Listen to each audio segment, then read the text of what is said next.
Okay, now that we've defined how to take the determinant of 3 by 3 matrices, let's practice a couple of examples. So for example 1, we're going to take the 3 by 3 matrix. First column is 4, 4, 3. Second column 1, 0, minus 2. Third column 2, 3, 5. And recall that we can choose which row we want to do this expansion. And I'm going to choose row 2 because we've got a 0 in this row.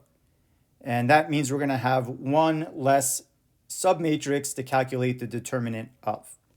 So if I'm going across row 2, then the way that we've defined this would be we're going to take first the A21 entry. And because 2 plus 1 is odd, we put a negative sign there. And then we're going to multiply by the determinant of submatrix A21. And so element or entry A21 is 4, and then the submatrix that we have for A21, we would cross off all of these entries over here, and what's left is 1, 2, minus 2, 5. And then next we come over to entry A22. We add that because 2 plus 2 is even, and then we're going to multiply this by the determinant of submatrix A22. And here, the reason why we chose this row 2 to use is because since A22 is 0, we don't even really care about what the determinant of this submatrix A22 is. And then we're going to move to the last entry in row 2, which happens to be the A23 entry. And because 2 plus 3 is odd, we're going to subtract that, and then we multiply by the determinant of the submatrix A23. So in this case, A23 is 3, and then we've multiplied this by the determinant of the resulting submatrix that we get, which would have 4, 3 as the first column, and then 1 minus 2 as the second column. And so now let's evaluate these. So we've got a minus 4, and then the determinant of this submatrix here would be 5 minus a minus 4. So that's 5 plus 4.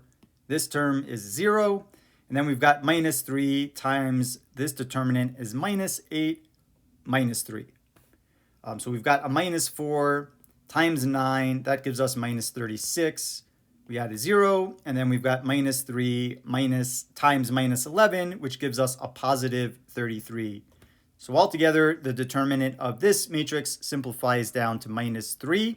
And we'll soon verify that the fact that this determinant is not equal to 0 is going to imply that this 3 by 3 matrix actually has an inverse that we can find. Let's take a look at the next example, which is another 3 by 3 matrix. The first column here is 3, 0, 0, followed by 7, minus 2, 0, followed by minus 5, 16, 5. And this matrix has particularly nice structure in that we would say that this is an upper triangular matrix. And what makes it upper triangular is that we have this diagonal entry, the diagonal 3, minus 2, 5, and all of the entries below the diagonal are 0. So the only non-zero entries in this matrix are along the diagonal or above that diagonal. So we call this an upper triangular matrix. And so if we are going to calculate the determinant of this matrix, I'll call this matrix B. Then again, we can choose whichever row we want to use to calculate this determinant. So let's pick the row that has the most zeros in it, namely row 3. So I'm going to take A31 times the determinant of A31. And I'm going to have a positive in front of this because the 3 plus the 1 gives me an even number 4. Then we're going to subtract A32 times the determinant of A32. And then lastly, we're going to add A33 because 3 plus 3 is even times the determinant of submatrix A33. And A31, that is 0. So this first term isn't going to be 0. A minus 32, or excuse me, A32 is also 0. So this next term is also going to be 0, regardless of what these submatrices are. So the only term that I really need to care about is this very last one. So I take A33, which is 5, and I'm going to multiply this by the determinant of the submatrix A33.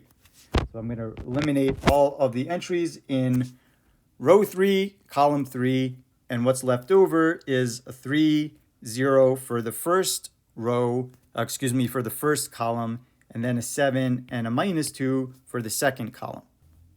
So this gives us 5, and then the determinant of this matrix would be 3 times minus 2, right, all minus 0, since we would have the 0 the 0 times the 7, we're just subtracting 0. So this is equal to 5 times 3 times minus 2, right, which gives us a determinant of minus 30. And so notice that this matrix was upper triangular, and one thing that we can see is that the determinant of this matrix just so happened to be the product of the diagonal entries. So 3 times minus 2 times 5, that gives us the minus 30.